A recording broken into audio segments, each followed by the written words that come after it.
certain mental disorders would perhaps be exacerbated from sitting around for a very long time without keeping your mind busy. I can imagine how anxiety disorders particularly would not do well necessarily in that environment.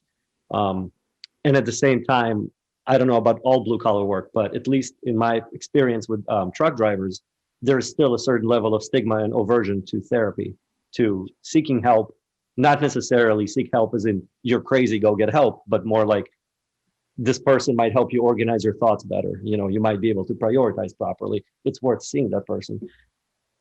If you were talking to somebody who is averse to seeing, a clinical psychologist or a psychologist, for example, who clearly, for example, gets overwhelmed by just sitting around and overthinking in their truck, how do you go about selling them the idea that this is worthwhile and this does not make you inferior as a human being?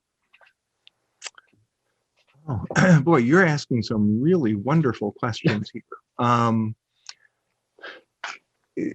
So I have recently been doing some consulting with first responder organizations, fire departments, police departments, paramedics, and these are the main issues that are coming up. Particularly in these first responder, organizations, individuals experience trauma on a fairly regular basis. Don't always do the best at addressing the trauma in their lives. They pack it away and then they start burning out and become ineffective at their jobs at way too young of an age. The stigma of mental illness or mental health is problematic. And I think part of the problem is psychology, because again, we have been the discipline of problems. And so again, for a long time, most of our history, psychology has been identifying problems. There's this belief that if you see a psychologist, they're going to somehow uncover problems that you didn't even know that you had, and then you're going to be defective, and then we're going to try to fix you the best we can. That's really not the psychology of today. Part of it is there are some people that have significant issues or problems that need to be helped, right? And psychologists are there to do that. But increasingly, psychologists are trying to focus on what's right with you. I think many of us have lived in worlds for a very long time where the world has told us all kinds of things that are wrong with us. I think this is part of our educational experience. We focus on grades. We usually don't focus on the things we did right. We usually focus on the things that we got wrong.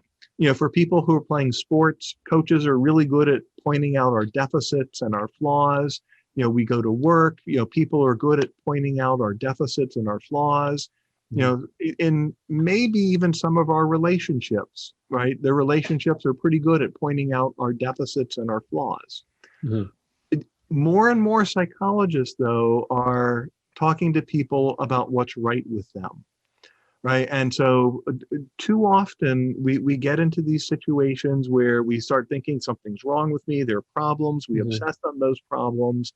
And then even if they weren't problems to begin with, we can make them into problems simply by thinking about them too much.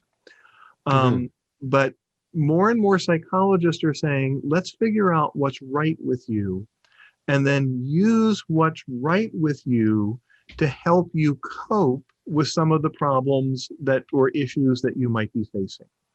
And so it's a different way of thinking about this. And so rather than being deficit oriented, if you think about going to see a psychologist as someone who's going to help you develop your strengths, which is, again, more and more what we are trying to do, I think it starts to take some of that stigma away from that. And the other thing that I often think of, I'm getting a little bit older, right? And so I wear glasses.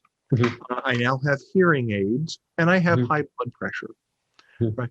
And so these are deficits that I have. Mhm. But by going to see my doctors, my eye doctor, my hearing specialist, my physician, I've been able to address those problems, and I can see, I can hear, and I can do the things that I want to do in my life because I have taken steps to address those deficits. Mhm. Those are physical deficits. Mhm. Somehow we think mental deficits are different, right? And so somehow mental deficits are worse and we should be ashamed of them rather than just saying that's part of who I am. Maybe I can talk to someone who can help me see beyond how I'm Mhm. thinking about myself. Mhm. Um, like I said, this is a tough path. Um, I think, and I could be wrong here, but I think the external stigma of mental illness and mental health is waning, right? Mhm. And I think fewer people now judge others negatively.